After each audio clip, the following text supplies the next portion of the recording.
la rétrospective de la semaine.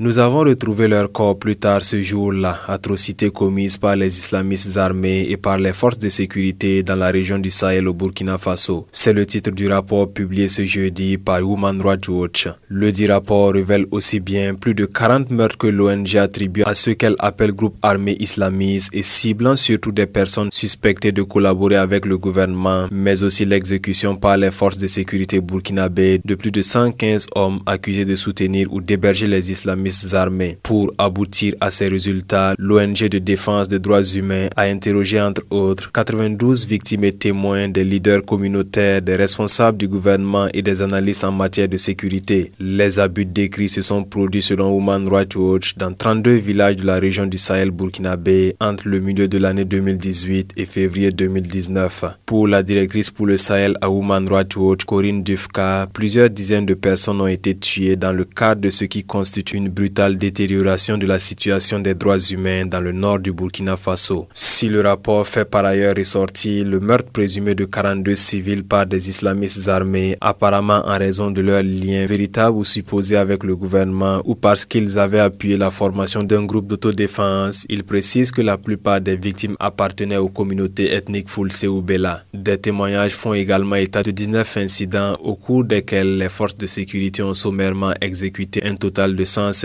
hommes, en majorité Peuls. Les villageois dans le rapport se disent ainsi pris en étau entre d'un côté les islamistes armés qui menacent d'exécuter ceux qui collaborent avec le gouvernement et de l'autre les forces de sécurité qui attendent d'eux des renseignements sur la présence de groupes armés et leur ont infligé une punition collective parce qu'ils n'en avaient pas fourni. Tout de même, les meurtres selon le témoignage d'un responsable de la société civile recueilli par l'ONG poussent les populations dans les mains des djihadistes. Le rapport ne s'écarte pas aussi de celui du mouvement burkinabé des droits de l'homme et des peuples qui avait signalé des exécutions sommaires à Keinouro et environ. Human Rights Watch souhaite du gouvernement l'ouverture d'une enquête sur ces violations supposées de droits humains. Aux partenaires internationaux du Burkina Faso, l'ONG invite à mettre la pression sur le gouvernement afin, dit-elle, de mettre fin aux abus de forces de sécurité et d'ouvrir des enquêtes crédibles.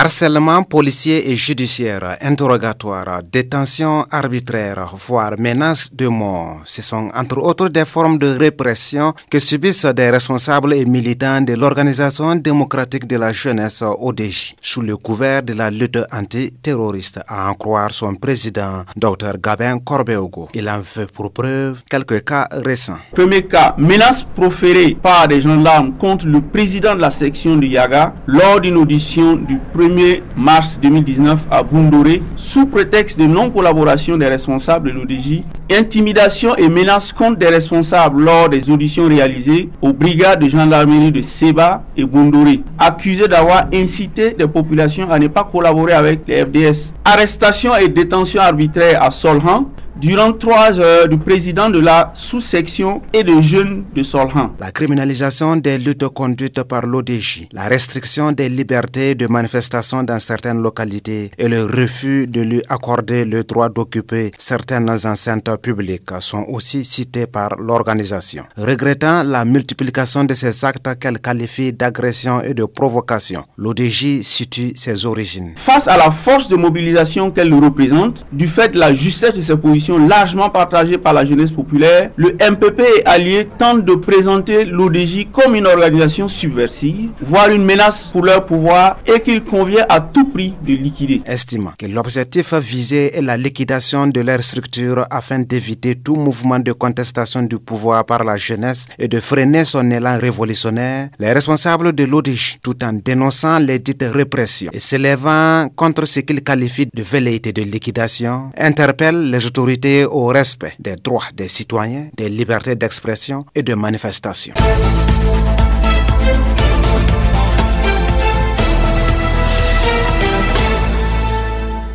Le rapport de la mission d'enquête du mouvement burkinabé des droits de l'homme et des peuples MBDHP faisant état des 60 cas présumés d'exécution sommaire à Keinouro et environnant a fait l'objet d'appréciation au cours de ce point de presse. À ce stade, l'opposition dit ne pas disposer d'éléments pour conforter ou rejeter le dit rapport. En souscrivant à l'idée du gouvernement d'ouvrir une enquête pour savoir ce qui s'est passé, l'opposition estime que le MBDHP et le gouvernement doivent se concerter pour permettre que, s'il y a eu des erreurs dans l'exécution des missions des forces de défense et de sécurité FDS, ces erreurs puissent être corrigées, tout en souhaitant que toute initiative encourage et galvanise les FDS dans leur travail. L'opposition trouve qu'il n'y a pas lieu de jeter l'anathème sur le MBDHP. Mamadou Kabré, président du PRIT Lanaya. Et le MBDHP est dans son rôle. C'est le mouvement burkinabé des droits de l'homme et des peuples qui existe depuis les années 90 et qui a déjà mis le doigt sur beaucoup de problèmes liés au respect des droits humains. Donc, c'est pas la peine de jeter l'anathème sur le MBDHP. Ils ont fourni leur rapport et c'est au gouvernement d'investiguer aussi de son côté et de montrer patte blanche par rapport à ce qui s'est passé. Dans tous les cas, l'opposition a réaffirmé qu'elle est contre toute exécution sommaire ou extrajudiciaire parce que,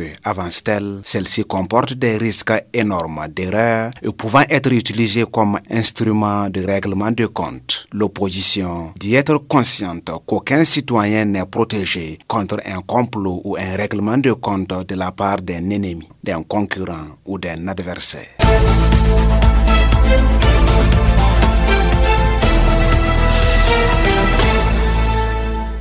C'est l'expert en cybersécurité et informatique Younoussa Sanfo qui s'est présenté à la barre pour défendre son rapport d'expertise des scellés des accusés. C'est donc un document d'environ 512 pages qui retrace et met en corrélation les conversations des personnes impliquées dans le cadre du coup d'État. Tout comme un étudiant qui veut défendre son mémoire, il a expliqué sa démarche dans son expertise. Pour lui, il a été question de faire ressortir les messages échangés entre les différents accusés. Pour ce faire, l'expert explique qu'au regard du nombre des SMS qui s'élevaient à des milliers, il n'était pas pour lui de les lire en entier et de faire le tri. Il a, selon ses explications, créé un programme qui lui permettait de détecter les messages ayant un lien avec les événements. Toutefois, il précise que sa technique comportait une marge d'erreur, mais très faible, car certains messages peuvent ne pas être sélectionnés, tout comme d'autres peuvent être sélectionnés et peuvent ne pas avoir de lien avec les événements. Il ajoute également que dans le cadre de son expertise, il a fait recours à un laboratoire français pour l'extraction de certains messages et aussi aux opérateurs de téléphonie mobile pour certaines vérifications des identifiants des numéros. Il termine en disant que les messages extraits peuvent avoir des erreurs sémantiques dans la retranscription, mais précise que tous les messages contenus dans le rapport ont bel et bien existé dans les téléphones. Mais comment peut-on comprendre que l'on retrouve des messages de X dans le portable de Y et que l'on ne retrouve pas les mêmes messages dans le téléphone émetteur de X, s'étonne Maître Abdoul Latif Dabo de la Défense. Très simple selon l'expert Sanfo qui justifie cela par deux possibilités. Pour lui, soit la carte SIM qui a émis le message a transité par deux téléphones différents, soit la personne a écrasé les messages. Après son exposé sur son rapport d'expertise, son document est diversement apprécié par les différentes parties. Pour le parquet militaire et les avocats de la partie civile, c'est un rapport de belle facture avec plein d'informations. Les avocats de la défense n'ont pas fait de cadeau à l'expert en qualifiant son rapport de mauvais et de faux. Pour maître Mamadou Sombier, avocat de la défense, faisant allusion aux conditions d'attribution du marché de l'expertise, déclare que le marché a été octroyé sur la base du faux avant d'ajouter que le faux corrompt tout et qu'il faut simplement retirer le rapport d'expertise de la procédure. Cette appréciation n'a pas été du goût de la partie civile qui estime que les avocats de la défense passent par des moyens indécents et malsains en voulant jeter l'expert en pâture, en voulant se focaliser sur les irrégularités du marché. Du reste, ce n'est pas le point principal qui a conduit l'expert Sanfo à la barre, ajoute le parquet militaire avant de dire à Maître Sombier qu'il peut saisir la Cour des comptes ou l'autorité supérieure de lutte contre la corruption si tant que ce qu'il dit est vrai. Le président du tribunal, pour sa part, a aussi conseillé à l'expert qu'il lui revenait de répondre aux questions en lien avec le marché ou pas. Sinon, ce qui nous intéresse, c'est tout ce qui est en rapport avec votre travail, conclut le juge Sédou Ouedraogo. L'audience se poursuit ce mardi avec toujours les explications de l'expert Younoussa Sanfo sur son rapport d'expertise. La rétrospective de la semaine. C'est une nouvelle étape du procès du coup d'État du 15 septembre qui a commencé ce mardi. Après la suspension de l'audition de l'expert Younoussa Sanfo pour reprendre le lundi 25 mars, le président du tribunal a ordonné de passer à l'étape de la présentation des pièces à conviction. Mais il faut souligner que cette présentation des pièces n'a pas vraiment évolué puisque aussitôt commencé, les avocats de la défense, en l'occurrence Maître Dieudonné Bonkongo, va soulever des irrégularités dans les pièces à conviction. Il demande au parquet militaire de révéler l'origine des pièces audiovisuelles dont il détient. En plus, il soutient que certains avocats de la défense n'ont pas eu toutes ces pièces à conviction. En réponse à ces observations de l'avocat, la partie civile et le parquet militaire font remarquer à Maître Bonkongo Dieudonné que la question a été débattue et épuisée devant la chambre de contrôle et qu'il n'était pas question de revenir sur la question. Sur ces faits, le président du tribunal décide de la présentation des pièces à conviction détenues par le parquet militaire. D'abord, ce sont les objets dont une statuette, un fer à repasser et une mallette saisis dans les mains de l'accusé Nanema Ousseni Faisal le 18 septembre 2015 qui a été présenté. Appelé à la barre, ce dernier a reconnu également ces objets qu'il dit avoir achetés au rond-point des Matis, mais précise qu'il ignorait l'origine frauduleuse de ces objets. Après la présentation de ces objets, c'est le scellé numéro 2 du 11 avril 2017 contenant des documents saisis dans les mains de l'accusé Abdul Karim Traoré qui a été présenté. Dans ce scellé, il y a 7 documents dont une déclaration du Conseil patriotique national pour la démocratie CPND, une déclaration sans date du CND, un plan d'urgence et médias sans date, un programme d'activité du CND, une proposition de sortie de crise du CND en date du 17 septembre, une lettre du président de la transition Michel Kafando et 5 communiqués manuscrits du CND. Appelé à la barre, l'accusé a reconnu avoir détenu tous ces documents, sauf la déclaration du CPND et la lettre du président de la transition. Il explique qu'il a ramassé ces 10 documents dans la nuit du 16 septembre au camp Nabakoum 2. Après son explication, la présentation des pièces à conviction va se poursuivre avec le scellé numéro 3 du 18 avril 2017. Ce scellé est composé d'un ordinateur portable de marque HP couleur noire appartenant au général Gilbert Dendéré, un ordinateur dans lequel le parquet militaire dit avoir retrouvé la déclaration du CND. Appelé à la barre, le général Gilbert Dendéré dit ne pas savoir si l'ordinateur l'appartenait ou pas. Les avocats du général Gilbert Dendéré vont également nier l'appartenance de l'ordinateur à leurs clients car selon eux, dans le PV de saisie de la gendarmerie, il est question d'un ordinateur de marque HP noir EliteBook et non HP tout court. À noter également qu'au cours de l'audience du jour, au regard du fait que certains accusés ont contesté le rapport de l'expertise téléphonique et ont nié les conversations qui y sont contenues, le parquet militaire a produit et entend verser au dossier des relevés de communication de certains accusés, en l'occurrence le lieutenant Limo Kajak, le capitaine Zombri Hussein, le journaliste Adama Ouedraogo Didamis, l'ex-bâtonnier Mamadou Traoré et du général Gilbert Dendéré. En attendant la décision de la recevabilité ou pas de ces pièces le lundi 25 mars prochain, les avocats de ces accusés ont déjà dénoncé l'attitude du parquet militaire qui, selon eux, n'utilise pas les mêmes moyens de défense qu'eux. Ils ont par ailleurs demandé au président du tribunal de retirer ces pièces de la procédure. L'audience reprend ce mercredi 20 mars avec la présentation des pièces à conviction.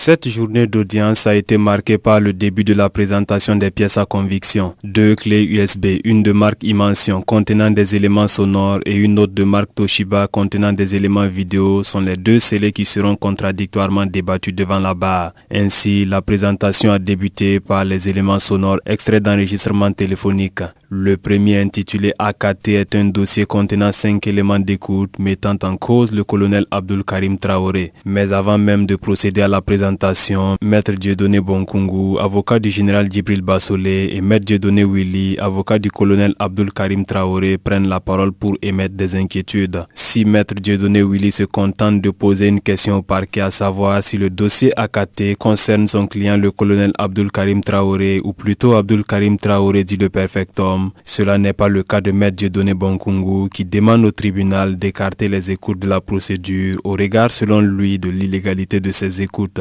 Il explique que ces écoutes violent le principe du contradictoire puisque ses origines sont selon lui inconnues. En réponse, Maître Prosper Farama indique que cette posture de la défense du général Bassolé est inquiétante mais n'étonne pas puisqu'il s'agit selon lui de la deuxième heure de vérité, la première étant la confrontation des témoins. Cette heure de vérité est fatale et c'est sûr que certains voudront rentrer sous les tapis, a-t-il affirmé. Le parquet militaire ira dans le même sens en signifiant que Maître Dieudonné Bonkungu s'est peut-être rendu compte que sa stratégie de défense n'est pas solide et tente de fuir le débat. Le président du tribunal par la suite autorise le parquet à continuer avec la présentation des pièces à conviction, ce qui amène l'avocat du général Djibril Bassolé à quitter la salle. Sur le premier dossier intitulé Akaté, il s'est agi dans un premier temps d'un entretien entre le colonel Abdul Karim Traoré et un nommé Djeri qui serait selon le parquet un des responsables du mouvement national de libération de l'Azawad. Dans cet entretien, le colonel indique à son interlocuteur qu'il faut tout faire pour ne pas que les rebelles Touaregs interviennent en ce moment puisque le pouvoir du CND n'est pas encore bien en place. Il lui exhorte par contre à appuyer le RSP si les forces loyalistes attaquent en premier. Dans un autre entretien, il s'est agi d'un échange entre l'accusé Sidi Oumar Lamine et Djeri. Cette conversion en tamashek et légèrement en français évoquait la situation du Burkina et le nom de Abdul Karim Traoré y ressortait. Prenant la parole, tour à tour, Maître Timothée Zongo et Maître Dieudonné Willy, tous conseils du colonel Abdul Karim Traoré, se sont dit étonnés de constater que c'est seulement à cette étape de la procédure qu'on leur oppose cet élément sonore. Pour eux, il s'agit d'une violation manifeste des droits de la défense. Cette position est battue en brèche par le parquet et les avocats des parties civiles qui soulignent que cet élément sonore faisait bien partie du dossier depuis le début de la procédure. Appelé à la barre pour réagir sur ces écoutes, le colonel Abdul Karim Traoré affirme n'avoir d'observation que ce que ses avocats ont fait. Sidi Oumar Lamine lui parlera d'affirmations gratuites et posera la question de savoir si la voix qui lui est prêtée a été authentifiée par une expertise. Sur la langue parlée par les deux interlocuteurs, il dit ne même pas la parler. Le deuxième dossier présenté à cette audience est celui intitulé Bassolé. Dans ce dossier, une cinquantaine d'écoutes y sont logées. Les éléments écoutés sont essentiellement des conversations supposées avec Dame Diawara Fatima Thérèse, Guillaume Soro et Adama Ouedraogo Didamis. Avec Dame Diawara, il était question de trouver de l'argent pour les éléments du RSP pour les encourager à continuer à résister. La conversation avec l'ancien président de l'Assemblée nationale ivoirienne Guillaume Soro aborde des stratégies militaires, le financement du coup d'État et un plan d'exécution de certaines personnalités burkinabées. Dans ses écoutes, le général Bassolé, selon le parquet, explique que le RSP n'a pas désarmé, mais que cela procédait de leur stratégie. Il explique qu'ils sont en train de préparer une contre-offensive. L'objectif était d'empêcher les élections présidentielles qui étaient prévues pour le 11 octobre 2015 et permettre qu'ils puissent compétir. L'audience a été suspendue à 16h30 et reprendra le vendredi à partir de 9h, toujours avec les écoutes du dossier Bassolé.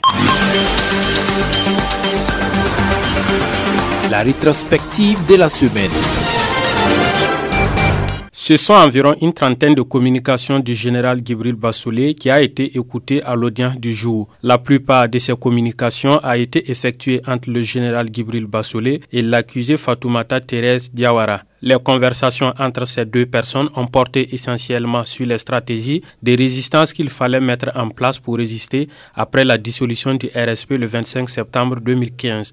Dans l'une de leurs conversations, Fatoumata Diawara conseille au général Bassolé d'appeler le général Gilbert Dendéré pour qu'il intervienne car des soldats avaient pris des armes et étaient prêts à résister, mais qu'ils ont été empêchés par le capitaine Dao et d'autres officiers. Appelé à la barre, l'accusé Diawara va refuter cette conversation et affirme ne pas opiner sur la question tant que le parquet militaire ne donne pas l'origine de ces audios. Mais appelé à la barre, les capitaines Dao, Zoumbri et les lieutenants Relwende Compaoré, Abdul Kadri Dianda et le commandant Korogo affirment effectivement avoir dissuadé à un moment donné des soldats du RSP à déposer les armes. Ce qui fait dire au parquet militaire que contrairement aux propos de l'accusé Diawara et son conseiller maître Dabo, les écoutes ont des relations avec les actes qui se sont passés sur le terrain. Le parquet militaire a d'ailleurs félicité et loué ses officiers pour leur action. Les communications écoutées ont porté également sur les stratégies mises en place par le général Bassolé pour organiser la résistance sur le plan médiatique et sur le terrain. À cet effet, On note que le général, dans sa communication, a affirmé vouloir faire des interviews avec des médias comme France 24, RFI et Radio Omega. On retient de ces conversations des propos tels que, je cite, « Je vais profiter de ces interviews pour sonner la transition et montrer à la communauté internationale que c'est Zida qui a créé tous ces problèmes » avant de terminer en disant que la transition est un gouvernement de minables et de plaisantins. En plus du plan médiatique mis en place par le général Bassolé, dans l'une de ses conversations avec son agent de renseignement Bi-Ila Jean-Bénédicte, il lui conseille d'organiser les militants de son parti pour sortir manifester. Là, son interlocuteur lui répond que les rapports de force étaient en leur faveur, mais que c'était les rouges qui étaient le problème. À noter également que le soutien est venu également de la Côte d'Ivoire. Dans l'une des communications, Fatoumata Diawara demande au général Djibril Bassolé de lui passer le numéro des responsables du MPP, à savoir Rochma Christian Kaboré, ou Fé Salifou Diallo pour la part de l'ex-président de l'Assemblée nationale ivoirienne Guillaume Soro. À cette question, le général Bassolé répond, je cite, « Il y a longtemps que je ne communique même plus avec ces gars. C'est pas sûr que j'ai encore leur numéro. » À l'écoute de toutes ces conversations, Maître Kam de la partie civile estime que le général Bassolé, au lieu d'être complice, serait même l'instigateur du coup d'État, puisque c'est lui qui, selon l'avocat, tirait les ficelles et appelait les soldats et le général Dendéré à résister. Le parquet militaire, pour sa part, conclut en disant que c'est justement à cause de cela qu'il a organisé sa fuite. Le général Bassolé étant absent pour des raisons de santé et ses avocats également absents à l'audience, l'on n'a pas pu savoir leur part de vérité sur ces communications troublantes qui les accablent. L'audience reprend lundi prochain au tribunal militaire.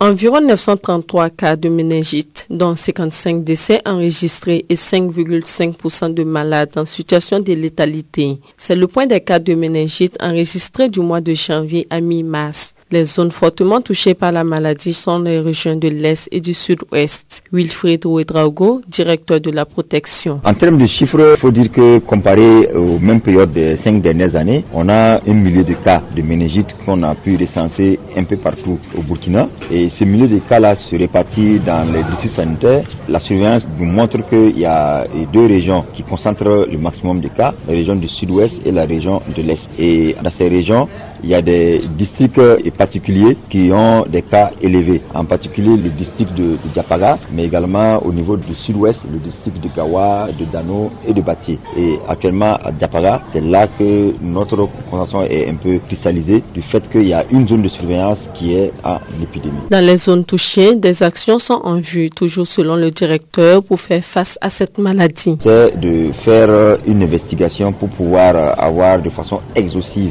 l'ensemble des cas et connaître la situation réelle, ce qui se fait depuis 3 semaines de façon quotidienne pour qu'il y ait un recensement exhaustif des cas. Nous avons travaillé aussi à faire en sorte que les agents de santé soient renforcés en termes de capacité de diagnostic et de prise en charge. Les médicaments qui ont été prépositionnés pour la prise en charge des cas ont été également renforcés pour faire en sorte que les cas qui vont se présenter au santé soient pris en charge gratuitement. Une campagne de vaccination contre la méningite se déroulera sur toute l'étendue du territoire, et ce à partir du vendredi 29 mars au mercredi 3 avril prochain. Les personnes concernées par la vaccination sont celles dont l'âge est compris entre 1 et 29 ans.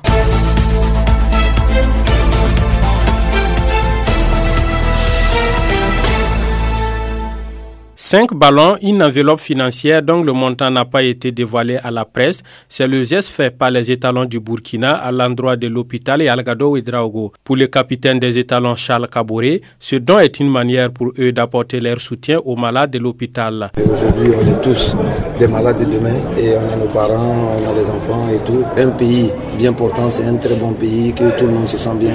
Et c'est ce qu'on souhaite aujourd'hui.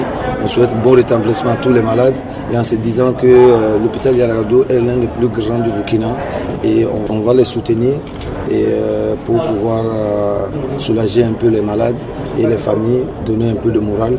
Maintenant, en se disant que pour les autres hôpitaux, maintenant, on va essayer de se regrouper de nouveau encore pour prendre des mesures pour pouvoir aider chaque hôpital. Un geste qui vient à point nommé et qui va contribuer à soulager les malades car plusieurs d'entre eux n'arrivent pas à se soigner par manque de moyens financiers, selon Constant Daourou, directeur général de l'hôpital Yalgado Ouedraogo. C'est avec beaucoup de plaisir que nous avons reçu les étalons ce matin. Le geste qu'ils ont fait, qui a consisté à nous donner des balles, faire du sport, à donner une enveloppe financière à l'hôpital pour contribuer à la prise en charge des patients. Ce geste-là, effectivement, elle est bienvenue parce que vous savez que l'hôpital Yalgado a beaucoup de problèmes, a beaucoup de défis et a besoin de beaucoup de moyens pour pouvoir se développer, pour pouvoir rendre service aux patients. Donc vraiment, c'est avec beaucoup de plaisir que nous avons accueilli ce geste des étalons. Dans le but de mieux aborder leur match contre les Mourabitoun de la Mauritanie, prévu vendredi prochain, les étalons sont allés également ce matin solliciter les bénédictions du Mogo Naba.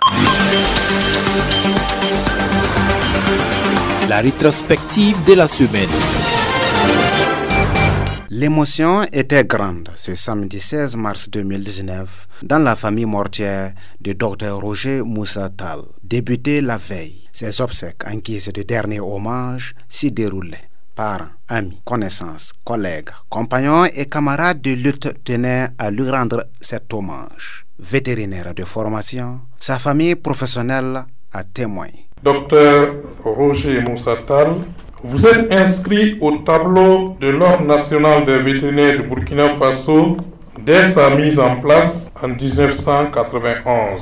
Il a vécu la merveilleuse aventure d'une vie utilement bien remplie. Roger Moussa Tall était membre du Forum des citoyens et citoyennes pour l'alternance focale. En guise d'hommage, son discours adressé aux jeunes lors du 3e forum tenu en novembre 2013 a été repris. Donc voici un extrait. Il faudrait savoir que dans tout pays, la paix est conditionnée par la vérité et la justice, comme le disaient des anciens chefs d'État, des chefs coutumiers et religieux burkinabés. Si les nombreux crimes de sang, crimes économiques demeurent impunis, tels les assassinats de l'étudiant de médecine Boukari Dabo et du journaliste d'investigation Norbert Zongo, il ne pourra pas y avoir de paix au Burkina Faso. Syndicaliste de longue date, ses camarades étaient présents et ont témoigné de sa participation active aux activités majeures telles les meetings, les conférences, les commémorations du 1er mai, 8 mars et 13 décembre. Au cours des activités auxquelles il a pris part, ses camarades ont rappelé qu'il prenait régulièrement la parole pour donner sa contribution au débat et partager son expérience avec les plus jeunes. Il a ainsi gardé allumé la flamme de la lutte syndicale jusqu'au dernier jour de sa vie, a souligné l'unité d'action syndicale UAS, le syndicat des travailleurs de la santé humaine et animale SINSA, qu'il a dirigé en 1967, ne l'oubliera jamais. Sous son mandat, fut déclenchée la première et longue grève lutte du syndicat 12 jours en août-septembre 69. Cette vigoureuse lutte pour de meilleures conditions de vie et de travail avait été réprimée par le régime du général Lamizana. Ainsi, la réintégration des travailleurs suspendus et licenciés à l'époque a été arrachée grâce à la mobilisation qu'il a su maintenir et à la solidarité syndicale. À différents moments importants de la vie des luttes du SINSA et de la CGTB, son soutien n'a jamais fait défaut. Comment oublier un tel homme? Le docteur Roger a été un grand homme. Roger Moussa Tall était aussi un militant actif du Manifeste des intellectuels pour la liberté. Son dernier contact avec ses collègues de ce mouvement date du 8 mars 2019 où ils se sont rencontrés, témoigne-t-il, pour préparer le 20e anniversaire du manifeste et surtout travailler à la présentation du livre du docteur Roger Moussa Tall en avril prochain. C'est pourquoi au moment de te dire adieu, nous tenons à te dire que nous continuerons le combat. D'abord, nous présenterons ton livre. Désormais, tu es notre ancêtre. Et comme tout ancêtre, tu appartiens désormais à notre patrimoine. Rendant aussi hommage à leur grand-père, les petits-fils de Roger Moussa Tall ont promis de suivre son exemple. Cher Papi Baba Koria, tu nous laisses l'image d'un homme intègre, plein de sagesse, détenteur d'expérience et de tradition que tu aimais nous communiquer. Nous tâcherons de suivre ton exemple de vie. Après ces hommages, parents, amis, connaissances, collègues, compagnons et camarades de lutte de Roger Moussa Tall l'ont accompagné dans sa dernière demeure au cimetière municipal de Gonguin à Ouagadougou.